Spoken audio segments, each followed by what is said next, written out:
In October 2016, Hurricane Matthew slammed into Haiti's southern peninsula, killing more than 1,000 people and leaving 1.4 million in desperate need of humanitarian aid. Among the critical infrastructure destroyed were cell towers, phone lines, and communication systems, cutting off entire communities from the outside world precisely when they needed help most. In response, the United States government, along with international partners, announced an ambitious emergency telecommunications program. Over $10 million would be spent to distribute mobile phones to affected communities and restore vital communications in the hurricane's aftermath. Officials called it essential for coordinating relief efforts and reconnecting families. On paper, it was a logical, life-saving intervention. But 3 years later, an audit would reveal a starkly different reality. Most of the promised phones never reached hurricane victims. Millions of dollars vanished into a maze of contractors, subcontractors, and administrative costs. And thousands of Haitians were left quite literally disconnected.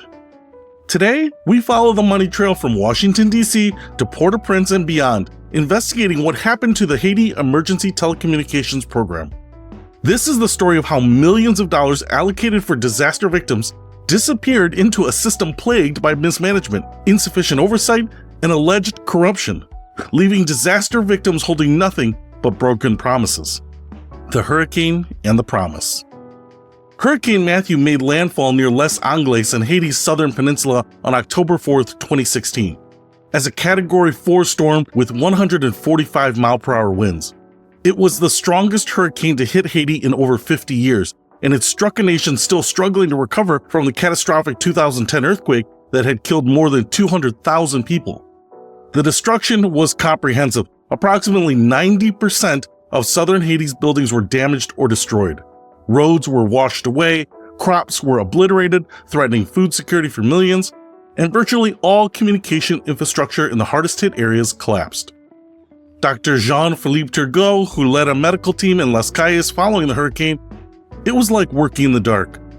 We couldn't call for supplies, coordinate with other teams, or even find out which villages needed help most urgently. People were walking for days to reach us because there was no way to call for help. The communication breakdown cost lives. There's no question about that.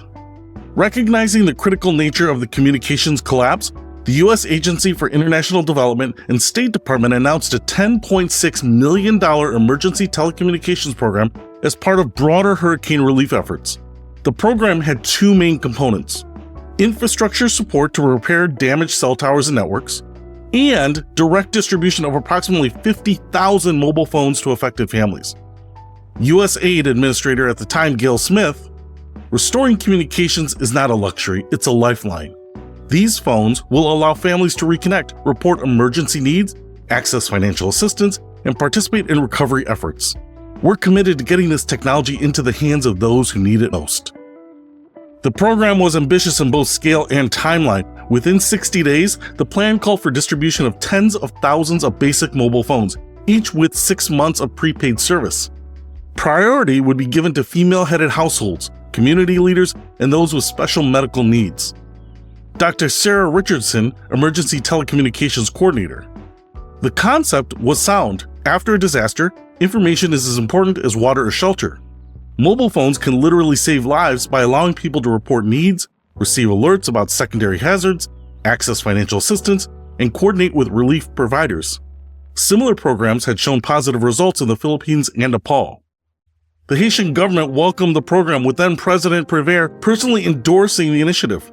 Telecommunications companies operating in Haiti, primarily Digicel and Natcom, were brought in as implementing partners with contracts to provide discounted devices and services.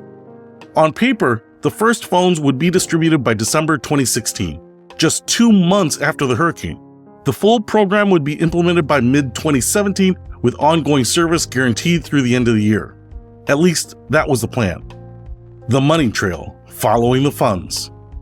To understand what happened to the Haiti cell phone program, we need to follow the money, tracing the complex path from congressional appropriation to intended beneficiaries in hurricane-affected communities. The $10.6 million program was funded through USAID's Office of Foreign Disaster Assistance as part of a larger $37.5 million hurricane relief package for Haiti.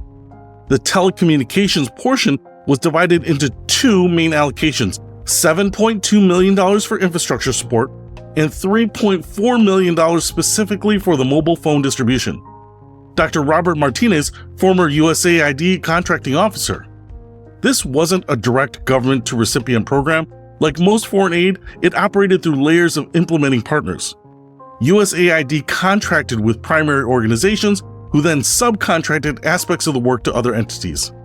Each layer adds complexity and, unfortunately, opportunities for funds to be diverted or inefficiently used.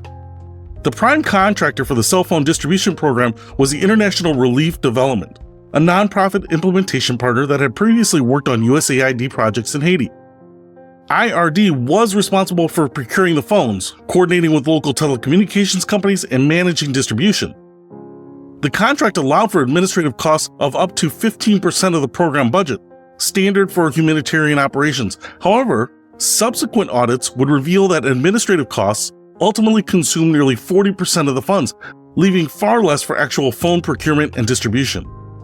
Michael Jackson, International Aid Procurement Specialist. When we examined the contracting documents, we found troubling patterns. The prime contractor subcontracted to multiple organizations, each with their own administration fees. By the time the funds reached the level where the phones were actually being purchased, nearly $1.4 million had been spent on administration alone. One investigation tracked funds to several contractors in Port-au-Prince. One company, Tech Haiti Solutions, received $820,000 to procure 15,000 phones. However, import records show only 6,200 phones were actually purchased. The company's office in Port-au-Prince is now vacant, and its principals have declined repeated requests for interviews.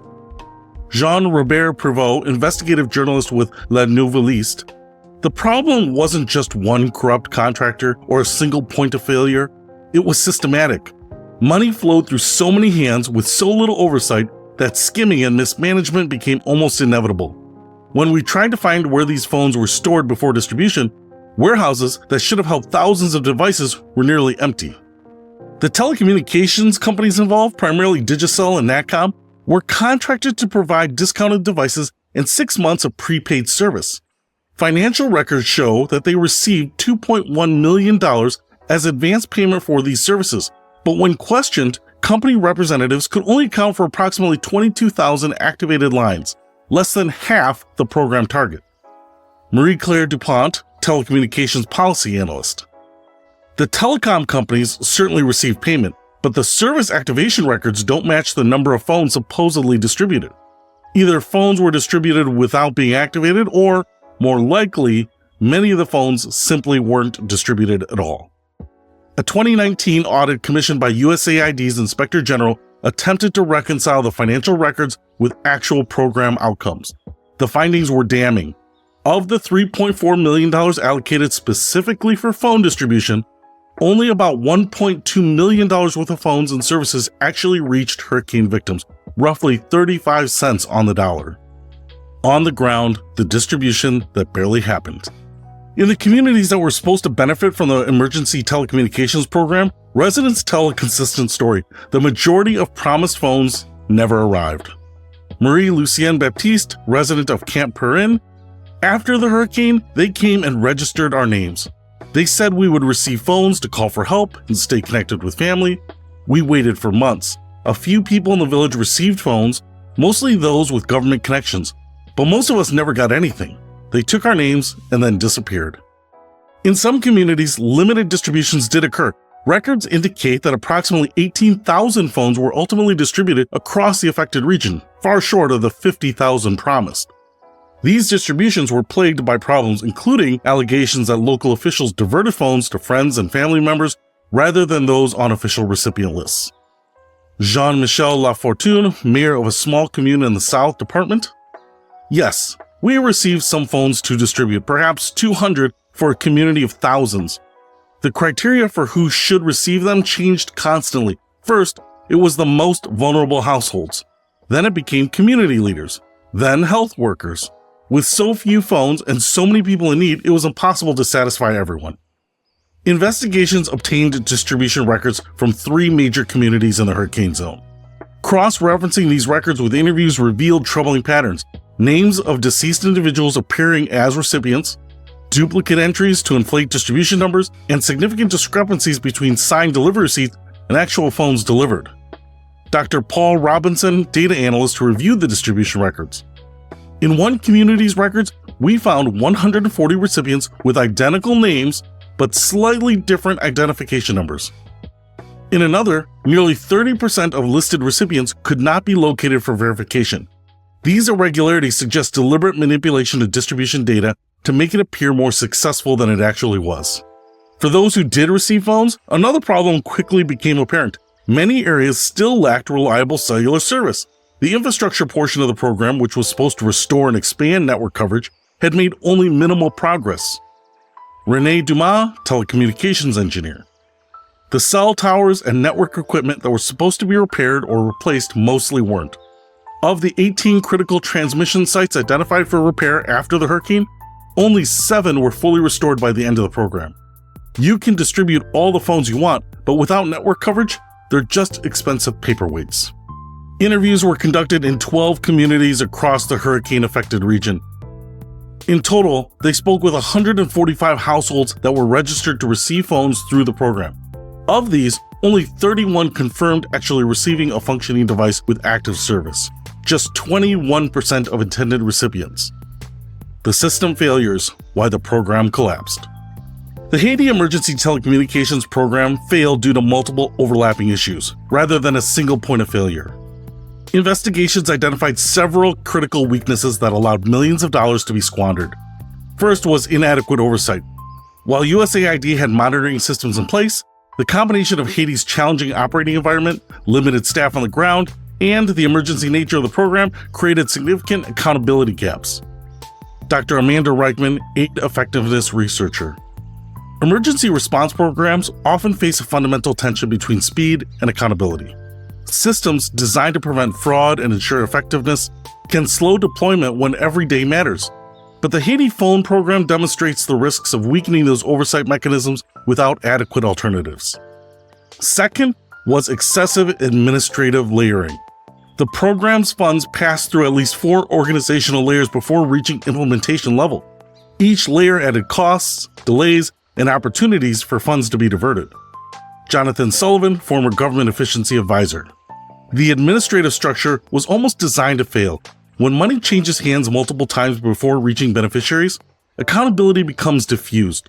No single entity felt ultimately responsible for ensuring phones actually reached hurricane victims, as long as they fulfilled their narrow contractual obligations. Third was Haiti's challenging operational environment. Even well-designed programs face significant hurdles in Haiti, from logistical challenges to governance issues. The areas affected by Hurricane Matthew were among the country's most remote and difficult to access. Dr. Marie-José Laurent, Haiti Development Specialist. Haiti presents unique implementation challenges. Poor infrastructure makes distribution costly and time-consuming. Limited government capacity complicates coordination, and a history of unfulfilled aid promises has created community skepticism that can hinder program acceptance. That said, these challenges were known in advance and should have been better accounted for in program design. Finally, and perhaps most fundamentally, the program reflected systemic issues in how foreign assistance is delivered in Haiti. After the 2010 earthquake, billions in aid produced disappointingly limited results, leading to widespread criticism of the international aid system. George Michel, former Haitian cabinet minister, the cell phone program fits a troubling pattern we've seen repeatedly. Projects are designed with minimal Haitian input, implemented through international contractors with limited local knowledge, and evaluated based on funds dispersed rather than actual impact. Until this model changes, we'll continue to see similar failures. The aftermath, consequences, and accountability. The failure of the Haiti Emergency Telecommunications Program did not go unnoticed. In 2019, USAID's Office of Inspector General conducted an audit that identified numerous deficiencies and questioned nearly $4.6 million in program expenses. The audit found that only 18,000 of the planned 50,000 phones were distributed, and only 7 of 18 critical network infrastructure sites were restored. It questioned whether the program achieved its core objectives of improving disaster response communications and helping hurricane victims reconnect with support systems. Lisa Reiner, Government Accountability Specialist. The audit was unusually critical for an official government report. It didn't just identify accounting problems, it fundamentally questioned whether the program delivered meaningful value given its cost. The report recommended both financial remedies and structural changes to prevent similar failures in future emergency responses. In response to the audit and similar findings across multiple Haiti programs, Congress held oversight hearings in 2020. Lawmakers from both parties expressed frustration with the limited results achieved despite significant expenditures. During the series, Representative Mike McCall stated, "When we appropriate funds for disaster victims, we expect those funds to actually reach disaster victims, not disappear into a black hole of contractors and consultants." What happened with the Haiti phone program represents a fundamental breach of trust with both American taxpayers and the Haitian people we aimed to help.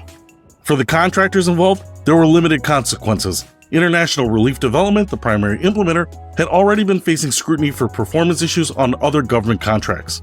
In 2015, USAID suspended IRD from receiving new contracts due to evidence of serious misconduct in multiple programs. But the Haiti contract was already in place before the suspension. Michael Torres, Government Contracting Analyst. The accountability mechanisms for non-performing contractors are surprisingly weak, especially in foreign assistance programs. While USAID required some cost reimbursements for undelivered services, the contractors kept the majority of their fees despite the program's failures. The most significant consequence was being less competitive for future contracts. For the intended beneficiaries, hurricane victims in southern Haiti, the program's failure had real consequences. Many communities remained effectively isolated for years after the hurricane, complicating recovery efforts and leaving residents vulnerable during subsequent disasters. Marie-Lucienne Baptiste, resident of Camp Perrin. "The phones would have made a real difference in our lives. After the hurricane, families were separated and we had no way to find each other. Emergency supplies were going to other villages because they could call for help, but we couldn't. It feels like we were forgotten twice, first by the hurricane and then by the help that never came." Lessons and reforms preventing future failures. The failure of the Haiti Emergency Telecommunications Program offers important lessons for future disaster response efforts, both in Haiti and globally. Some reforms have already been implemented, though experts debate whether they go far enough. In response to the Haiti experience and similar program failures, USAID has implemented several reforms. These include strengthened real-time monitoring requirements, reduced administrative layers in emergency response programs, and greater emphasis on working through local organizations rather than international contractors. Dr. Elizabeth Warren, International Development Researcher. The most significant reform has been a shift towards localization, working directly with Haitian organizations rather than the international intermediaries. This approach typically produces better results at lower cost while building local capacity for future emergencies. However, implementation has been uneven, and many programs still operate through traditional contracting structures. The technological approach to emergency communications has also evolved. Rather than focusing exclusively on distributing individual phones, newer programs emphasize restoring network infrastructure and deploying community connectivity hubs that can serve entire villages. James Chen, Emergency Telecommunications Coordinator. The Haiti experience showed that distributing phones without ensuring network coverage is ineffective. Today's emergency response typically deploys portable cell towers, VSAT connections, and community Wi-Fi systems that can be operational within hours of a disaster. Individual devices are still important, but network restoration takes priority. Perhaps most encouragingly, Haiti organizations have developed their own approaches to disaster communications that are less dependent on international assistance. Community radio networks, local technology hubs, and Haitian-owned telecommunications providers have expanded their emergency response capabilities. Michel Prisme, founder of a Haitian communications technology organization. "We've learned not to wait for international solutions. After each disaster, we've built more resilient systems. Community radio stations with solar power and satellite uplinks, mesh networks that can function even when the main infrastructure fails, and better coordination among Haitian telecom providers. These locally driven approaches often outperform the big international programs." Transparency has also improved. USAID and other donors now provide more detailed public information about program expenditures, contractor performance, and measured outcomes. Some programs implement real-time community feedback systems that allow beneficiaries to report when promised assistance doesn't arrive. Alexandra Rodriguez, Aid Transparency Advocate. The most powerful accountability mechanism is simply letting communities know what they're supposed to receive and giving them effective ways to report problems. When hurricane victims know they're supposed to get phones and can easily report when they don't, it becomes much harder for resources to be diverted without consequences. The unconnected. 7 years after Hurricane Matthew devastated southern Haiti, the promised emergency telecommunications program is largely forgotten, except by those who needed it most. Most communities in the region still struggle with limited connectivity, though gradual improvements have come through other channels. Jean-Claude Germain, community leader in Jeremy. We've learned not to expect much from these big international programs. The cell phone program was just one of many promises that evaporated. We've made progress by relying on each other and on the few organizations that actually deliver what they promise. But it's hard not to think about how much further along we could be if all the resources supposedly sent to help us had actually reached us. Today, mobile phone penetration in Haiti has increased to approximately 60% of the population, still among the lowest in the Caribbean, but a significant improvement from 2016. Most of this progress has come through ordinary market expansion rather than aid programs. Dr. Robert Martinez offers a final reflection. The Haiti phone program represents more than just a failed project. It exemplifies a broader challenge in international assistance, the gap between what's promised and what's delivered. When aid programs consistently undelivered, they don't just waste resources, they erode trust and undermine future efforts. The real cost isn't measured in dollars, but in missed opportunities to genuinely help people in desperate situations. The story of the Haiti Emergency Telecommunications Program offers a sobering reminder that good intentions and announced funding do not automatically translate into real-world impact. In the gap between Washington press conferences and Haitian villages, millions of dollars disappeared, leaving disaster victims quite literally disconnected from the help they were promised.